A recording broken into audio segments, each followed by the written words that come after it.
All right, here we go. So I am going to invite Michelle here to join. Let's see what's up here. Guest request, share broadcast. Cool. All right. It's my first time actually doing a guest here, so bear with me. Let's see what's up, yo. Let's see what's up. What's up? Hey, Lynn. Hey, Joy.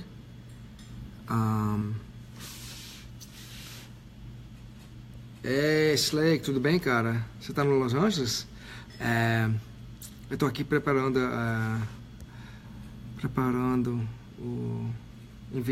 convidar minha amiga aqui. What's going on? Sent. Okay. All right, so if you're watching this in the replay, just hold on and maybe all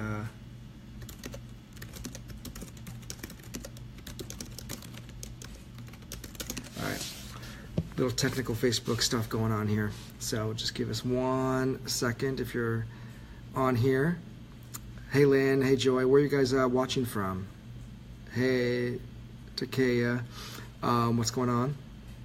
Yeah, chime in and let me know where you're watching from. What's the weather like where you are right now? It's 80 degrees, I think, here in sunny San Diego. So that is awesome.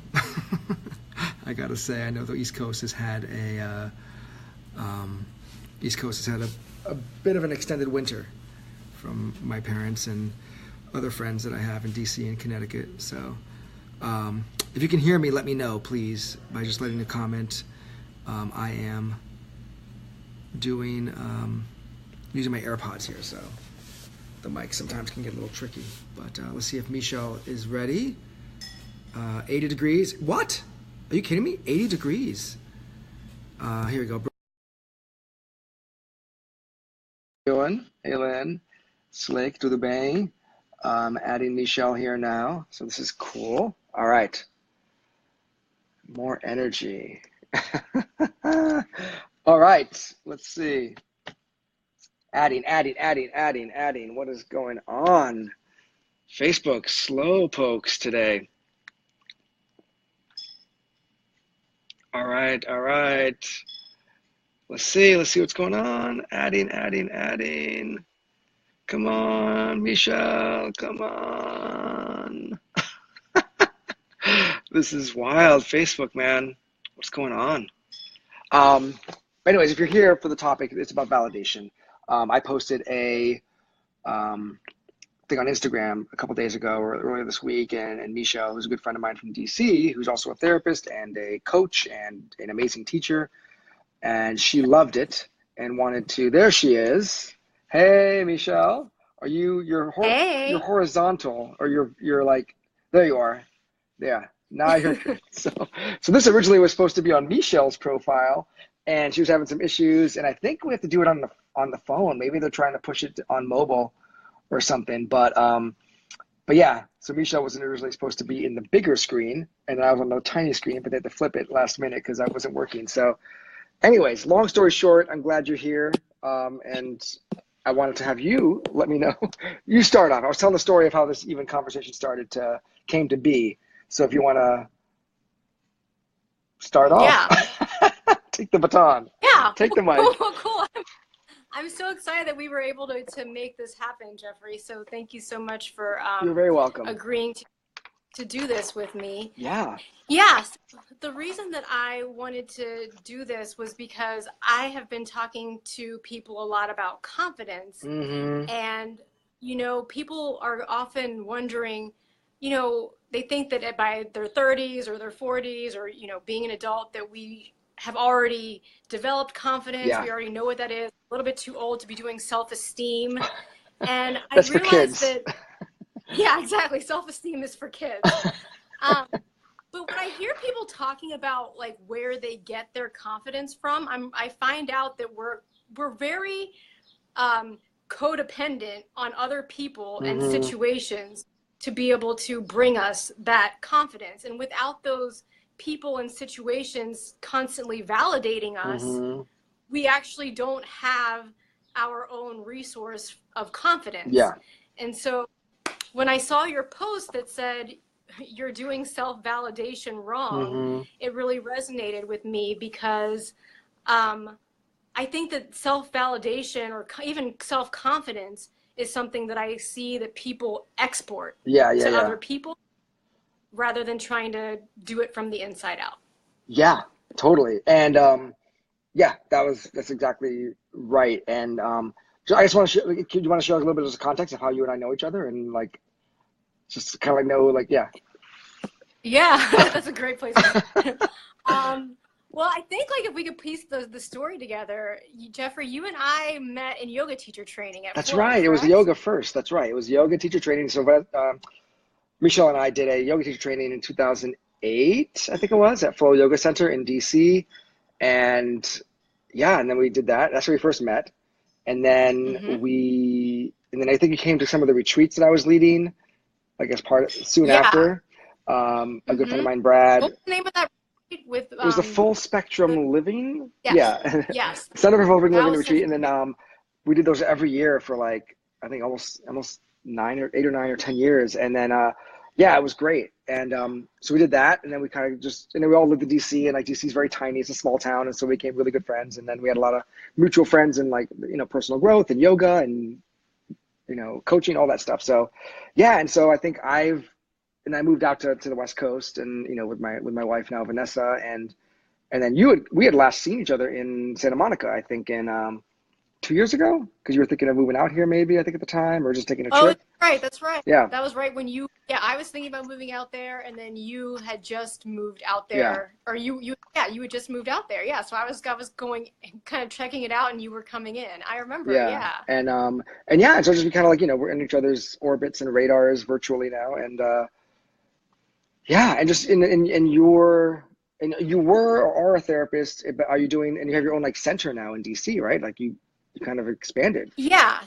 Yeah, totally. We just got our own space, and yeah, so we're expanding, and yeah, so we're doing really well. And then Sarah, who we also did our yoga Yeah, teacher that's right. training with, she has her practice at Moksha Living. Mm-hmm. So, but I was really curious also to hear about when you wrote that post. We haven't been keeping up in terms of what you're doing professionally. Mm-hmm. So, do you want to share a little bit about what you're into now? Yeah, basically for the past, 9 years 2010, so like almost 9 years, I've been doing coaching specifically around like, dating. And I started off doing, men and women, but in the past like 4 or 5 years, I've focused exclusively on men. So helping men, training men. I've had a handful of women clients here and there, but the primary focus is on helping guys go from, single to be in a relationship, how to find and attract and keep, a well-matched woman, a woman that's going to be a real ideal match for them. And that's kind of what I've been doing. So through retreats, workshops, private, one-on-one coaching, podcast interviews, all that stuff, I've been focusing on that. So yeah, it's been great. It's been really great. And yeah, and so this topic comes up a lot, right? Self-confidence, validation, self-worth, because that's, it's one of the pillars of a lot of areas of growth for a lot of men and women, anyone, right? Validation, self-worth is important for everybody. And yeah, and the two are related, I think, confidence and validation. And, I guess the point, I think in my post, the one about validation was around the word. I'm a big fan of etymology. And so I think validation is it just comes from this like valor, this, the root word of like valor, the same root. And so it's about strength. And like, when I was reading that a while back, I was like, that has nothing to do with, nothing in that definition or that etymology requires it to be from the outside, right? Like validation, we think of like, oh, I need validation, please validate me. It's like, okay, that's great, but it doesn't have to come from outside. And we have this notion that it needs to come from, Vanessa and I, we call, Facebook likes, validations, like, oh, I need some, let me see how many validations I got on that post today, but, and the same thing with confidence, like, the word confidence means with trust, think of the word fidelity, right? Oh, you're loyal. And it means with trust. And so same thing, when you're confident, it means just you're with a trust for yourself. You have trust in yourself.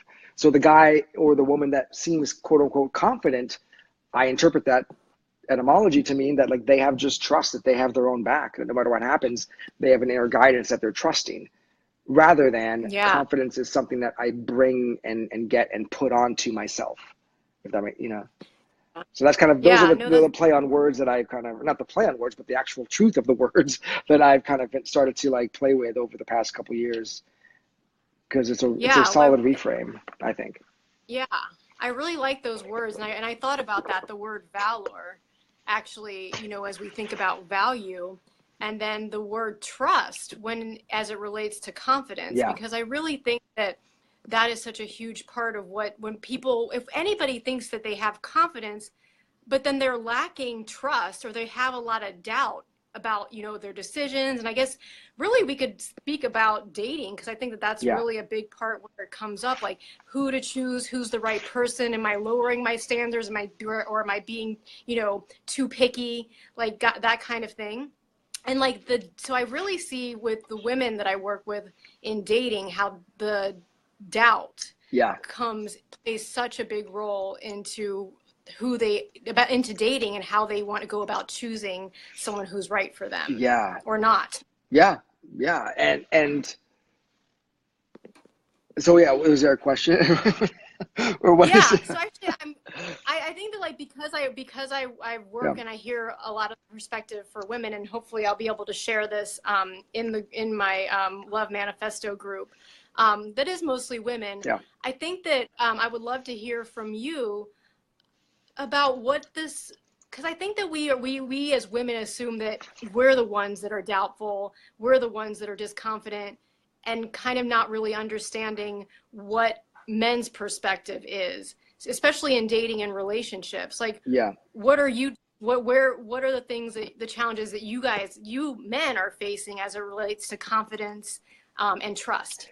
Yeah. I mean, well, I'll speak to my own personal journey, but also then like, that I observe in a lot of the guys that I work and interact with. It's like, yeah, we have doubts just as much as women do, right? Maybe different, areas, or maybe different topics, but even in the same topics, like of, worthiness and, am I making the right decision? Am I choosing the right partner? Are we moving too fast? Are we moving too slow? Um, you know, am I sharing too much of myself? Am I sharing too little? All these things I think come to play. But I think a big part of that um, is really getting, I think slowing down. A lot of the themes with my clients lately have been about slowing down.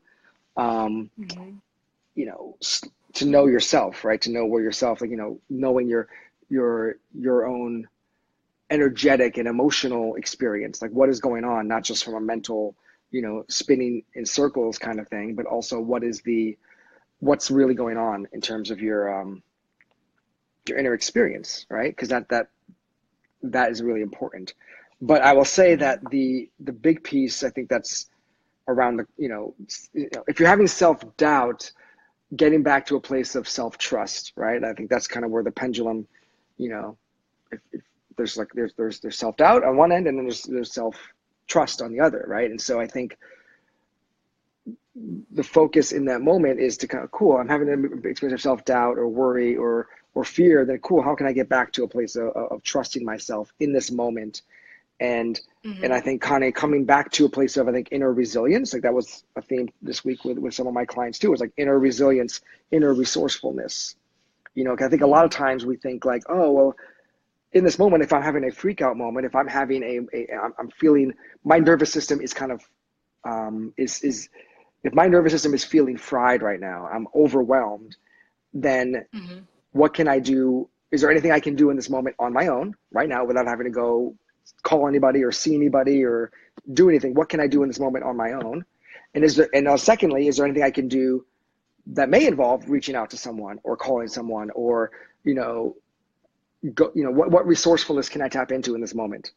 Right. And maybe it is calling a good friend that you can be vulnerable and real with. Maybe it is maybe it is someone, calling up a practitioner that, your coach or your therapist, or you have a network spinal analysis, practitioner that you go see, or whatever it is, a massage, but something that kind of gets you back to your center, right? Like I kind of think of, as we progress in our personal growth journey, it's not about, like you mentioned earlier on in the conversation, like, oh, if I'm 45 years old, I should have, done my self-esteem issues back when I was a kid or a teenager.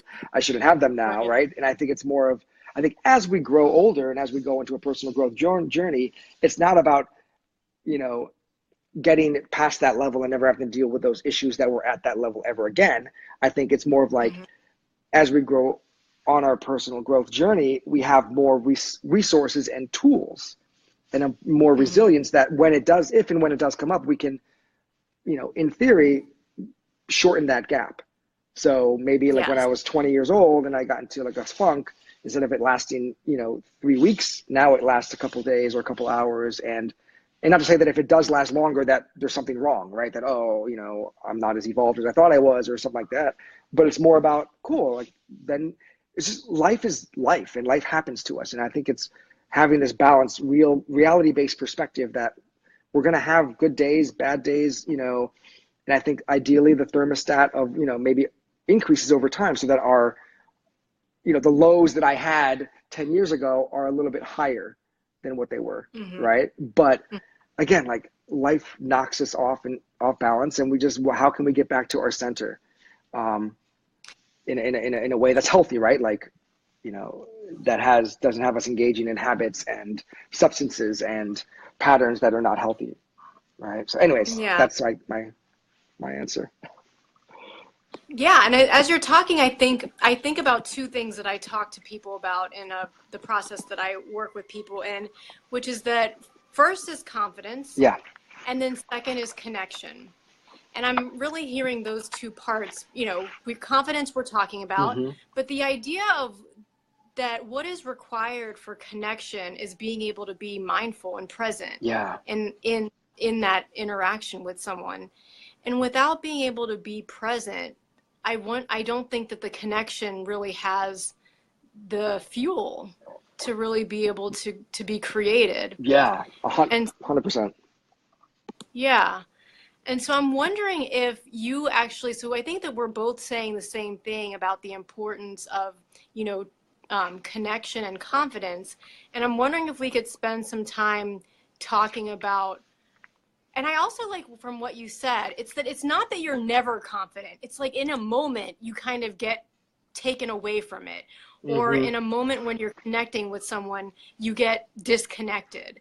So I guess I'm hoping that in this conversation today that we can talk about some tools, brainstorm some tools about helping people to connect when they feel disconnected, like even in a moment.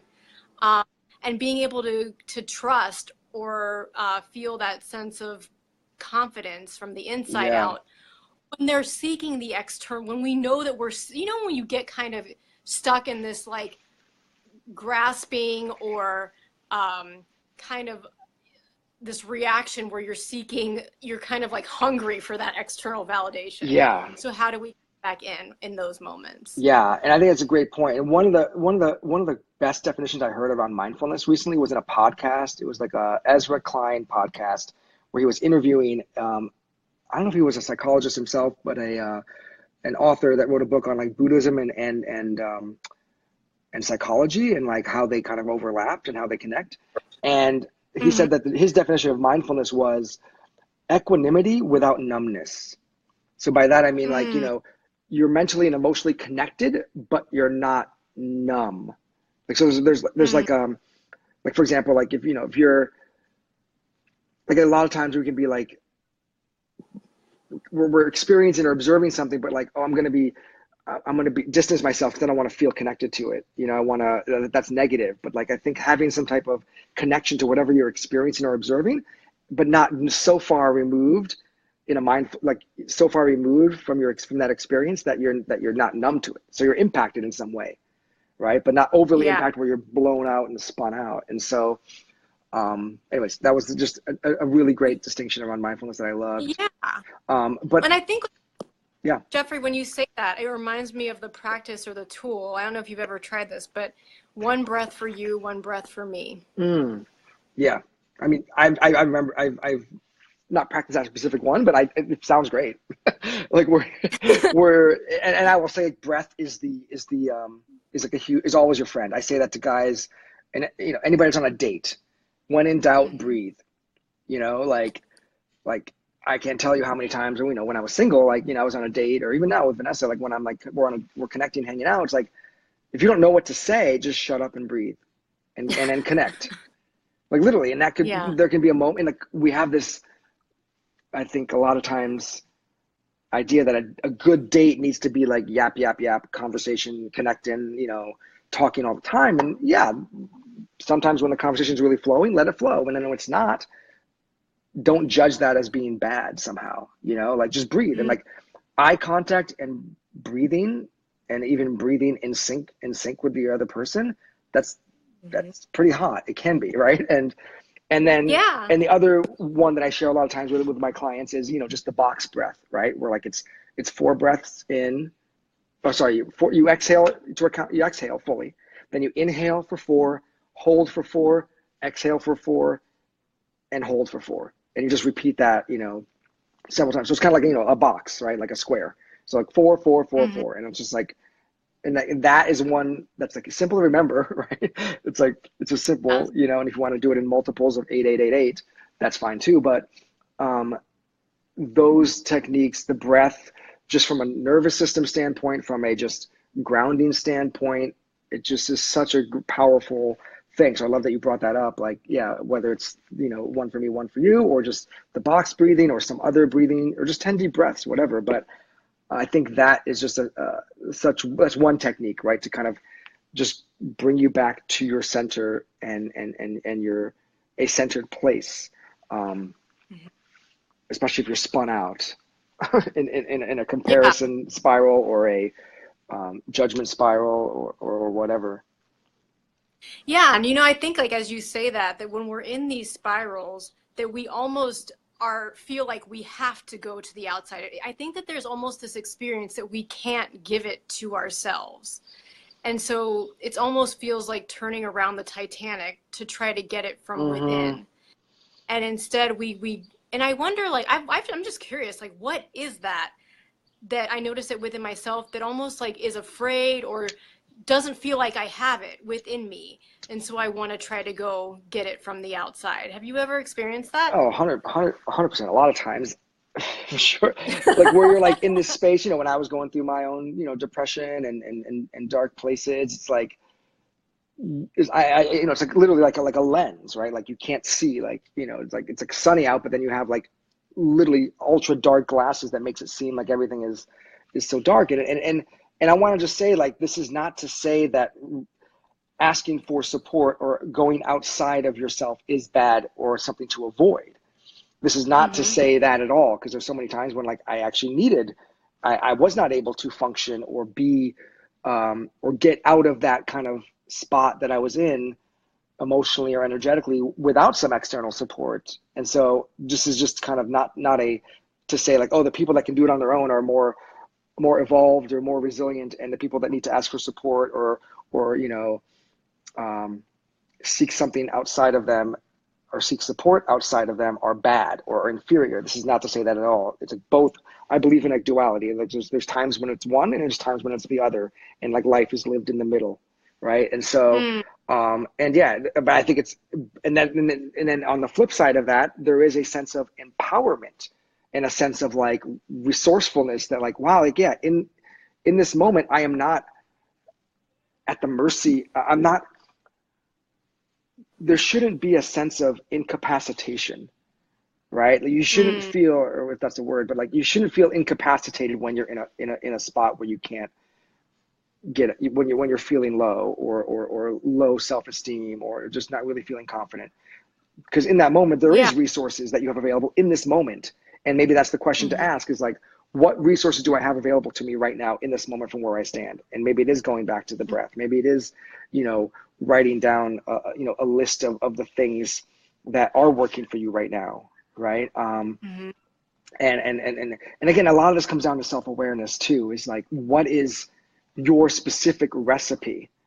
You know, for me, it's music, right? A lot of times I have several playlists that I have as my go-to playlists that are either more like just gratitude playlists, just really, you know, heart opening playlists. Some of them are more like, you know, badass workout playlists that I want to, that pump me up. And I think it's Mm-hmm. really, getting to a place of what is your recipe? What are the, what is your unique toolbox that actually works for you? Right. That's Mm-hmm. going to, that you've seen and that are proven to help get you out of that. Right. Because, Right. what works for me might not work for you. And yeah, there's probably some generic, overall good ones. I think nature is a huge one.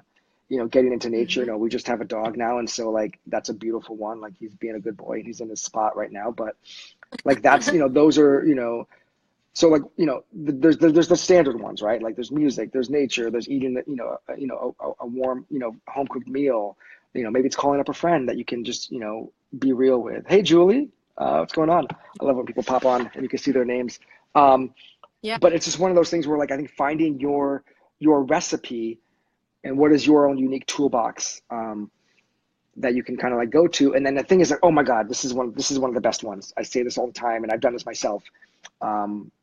Is when you are in a good space, when you have just gotten out of a funk, that's like the ideal time. When you've just gotten out of a funk, or even right now, if you're having a really great day, to record a selfie video or a voice memo of yourself that you can then play to your depressed self or your in a funk self later on, that Mm-hmm. and it may take you letting someone else know that you have that recording available so that your friend can be like, hey, have you listened to your recording yet? Because Right. the reason why I love that is because it's not like a generic inspirational video that you've seen online that you kind of can, which are fine too, but it's like you in your own voice. It's kind of like your future self or your past self telling your future self to like, it's okay, trust, like, so I have one that I recorded when I was, in a dark spot several years ago, and I probably still have it, but like maybe email it to yourself so it's easily searchable. But it was like me saying like, hey, Jeffrey, you've got this. I know you're in a really dark space, but just know that you've got this. It's just a mood. It's going to pass. Reach out to your friend. Take really, extra special care for yourself. Like whatever I think I needed to hear coming out of that Mm-hmm. funk. You kind of like, when you're in you ever had those moments where like you're in a funk and then the next day you're out of it and you're like, what the fuck was, what the hell was Yes. that? Yeah, And like, totally. like Totally. what, like nothing really changed from today and yesterday. I was in the darkest of fucking moods yesterday. I couldn't get out of Mm-hmm. bed, but here I am out of it. Like I didn't lose 20 pounds. I didn't gain 20 pounds of muscle. I didn't like, my bank account is still the same, like nothing in the outside world has changed, but all of a sudden this mood has passed. And it's kind of Yeah. like, but then when I was in that mood, I was like, what the fuck? Like, I couldn't, I thought this mood was going to last forever. So like, I came up with that idea of like, I want to like record something for myself so I can like, in my own words, in my own voice, so like I could be like, I want to watch this when I'm in that funk. So like, oh, wow, this is actually me telling myself. Like, it's not harder to Yeah. discount it when it's you. Right. Right. So anyways, I thought that's one huge tip that I thought that I think is really powerful. And like, even when, fuck it, create a couple versions of that recording. And maybe it's just one that's like a pump up playlist, or pump up recording for yourself. But I just found it like it's a really good tool because like it's in your own voice and it tends to be a little more believable than Mm-hmm. just some random stranger or some, millionaire personal growth guru, Jeffrey, so awesome. That's like such a great self-validation tool. I Yeah. really like that. Yeah. I think that that's like a great example because it's getting it from within yourself, and Yeah. it's using that. You're almost like externalizing yourself, like almost like talking to yourself from a Totally. different place.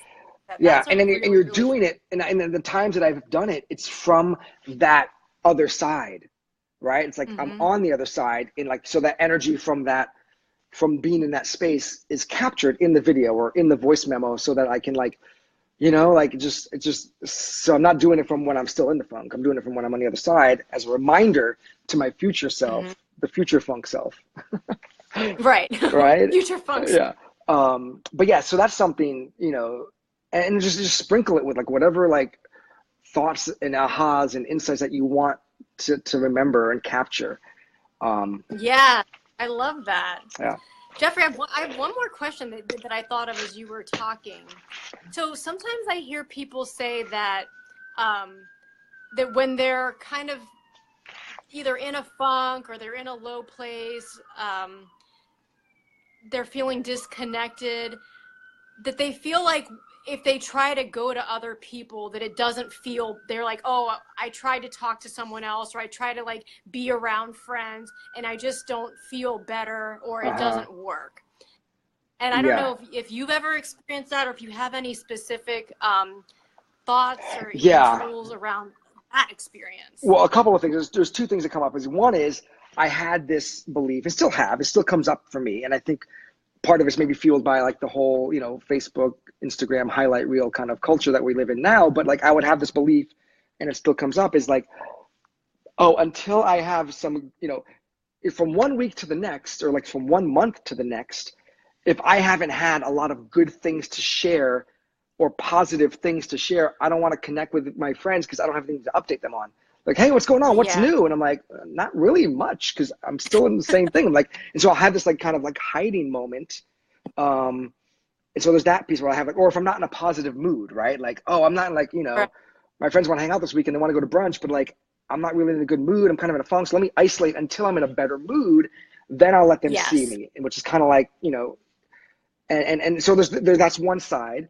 And then there's the other piece of like, yeah, like, you know, it depends on what kind of friends you have too. Like you want to make sure that you know, I call them, there's different kinds of friends, right? There's different tiers. There's friends that like, you're like your go-to friends. Like you could like say whatever you want. You have fun with them, but also like they're really solid. You can open up and feel vulnerable. And then there's kind of friends that are like, you know, they're great, but like they're more like social, and you know, you have common interests, but they're not necessarily your soul friends like that you can like open up with. So I think doing your best to really cultivate, and that's a whole different, you know, conversation, right? Like how do you develop, you know, solid friendships and stuff. But I think the bigger piece is like being willing, and I think also setting context, right? Like if you're going to like, you know, some really upbeat environment and hangout, and like you got invited to go to, maybe set the context, be like, hey, you know what? Hey, I'm really not in a good space. I'm kind of having a, you know, a low mood kind of day, or I'm in a funky spot. You know, do you want to, maybe can we meet up beforehand, you and I, one-on-one to grab dinner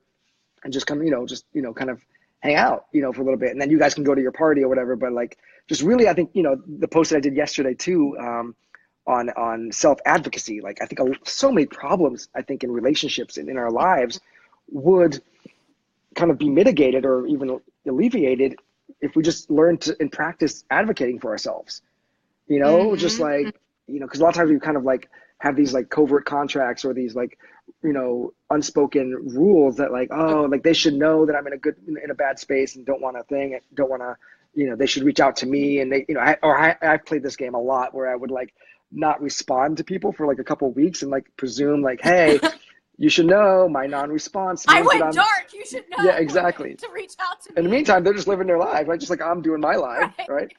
And then so I think being able to advocate for yourself is such a huge skill, whether it's in a relationship, in a friendship, at work, you know, in any part of life, and just ask for what you want and just know that like you're not going to get what you want all the time, but you at least feel better in the advocacy, and you have the permission to do that. And so I think, you know, and part of that skill is, yeah, when I'm in a funk and I need just to know what you need. Because I had so many times when I was going through my dark places where, hey, I want to hang out, but do you mind if we just like rent a movie and just order pizza and just hang out and not really talk much? And, you know, and I would have friends do the same thing for me. And like, yeah, they just, so it's kind of like becoming a connoisseur of your own experience, like of your own, how do you relate to yourself and knowing yourself and what works best. And then being able to ask for that, and also know that like, hey, if some people, and then that also is on the flip side. So like, if you're not available to offer that to another friend, if they are in a dark place, to say no, but with compassion, like, hey, I'm not available. I got this stuff going on right now. I'm really swamped. And is there something else I can do maybe tomorrow or the next day? So it goes both ways. Cause a lot of times, you know, the self-advocacy is like, oh, I really can't do this, but I guess I'll cancel my plans with my wife to go and drop, you know, and there's a time and a place for doing that, but there's time and a place for also saying I can't right now, but is there, you know, can I hop on the phone for like 20 minutes and hold space for you or whatever? And so like, it goes both ways. It goes in asking for what you want. It also goes, you know, goes into like a whole, you know, setting boundaries and stuff. So anyways, we've kind of deviated from what you originally asked, but I think this is like a good one to have another conversation about. It's a really good topic though. But yeah, so the idea was that like you were talking about self-advocacy, but the idea is that, you know, we were talking about ways to connect, Yeah. and around when we don't feel like, well, I was asking like when people feel Yeah. like they're not getting anything back when they make Yeah. the attempt Like to so many times I would be like, you know, oh, I don't have anything to offer right now because we have to live in this. I really hate I hate these posters and these t-shirts where it says good vibes only, right? Or it says like, you know, feel good, you know, good vibes only or high vibes only. And it's like, I get the intention around it. And it's a well-intended thing, but I think it's subconsciously, it indicates like, hey, if you have bad vibes, yeah, I think there's a distinction between if you're an asshole and you're giving bad, if you're giving, there's asshole good vibes, and then there's like I'm low mood, you know, vibes. You know what I mean? Like that's Right. different. I think if you're like, you know, just being a dick and like you're just kind of a hater and you're a complainer and like that's one thing. But to say like to imply that like, oh, if you're not feeling good vibe, you know, good, if you're not bringing good vibes because you're in a low mood, or you're not bringing good vibes because you're kind of like sad that day, don't hang out with us or don't call us or don't interact. That's different, I Well, think, right? And so I think yeah, it goes back to this idea of like value and the idea that we can still bring value even when we're in a bad mood or in a exactly, funky and mood. that's the thing. I think we're like the trap is I'm not in a high vibe, so I'm not going to have anything to offer. So let me lay low and be in my funk, which is and isolate myself until I can get out of this funk to then, you know, bring my high vibe self to contribute something to this. And that's kind of where a dangerous spot, right? Because it just creates this default toward isolationism or isolation rather than connection, which I think that's what people need a lot of times, you know. And then, but then again, the duality is like, I remember when I would always, there were times when I was in my funks or in my low moods that I would always go toward, I would like text 20 people or call 20 people and see who was around. And that also, that there's a danger in that too, because then it would prevent me from just really being with my own experience and just slowing down and then Yeah. connecting with myself. So again, like it just really goes back to that duality, and like it's about the middle piece, because if you're, my default literally was, I can remember like these days when I was you know not in a good mood, but I want to distract, you know, connection can also become a form of distraction, even though it's a quote unquote Yes. healthier one. So there's that thing to be mindful of as well, because you know, and again, like it just goes back to like tracking things, tracking yourself over time, what works, what's not, and be able to kind of get feedback. And, you know, whether it is the help of a coach or a therapist or just a really good friend that is able to really, you know, be honest with you and be able to support you and challenge you at the same time to Yeah. grow. And so it sounds like two things, if we could almost put them into categories of like how to do self-validation the right way. It sounds like it's finding the balance between self-care and connection. Yeah. Yeah, totally. Self-care, you know, what is your unique toolbox and Toolbox. your unique recipe of self-care that works for you, right? Because you could read Mm-hmm. some, you know, book. I'm not going to name any authors, but like, you know, like name some like, you know, book. They'd be like, you know, take a bath and take a massage, you know, pet your kitty, you know, go buy yourself some flowers. And like, I could do all those things and it may not work.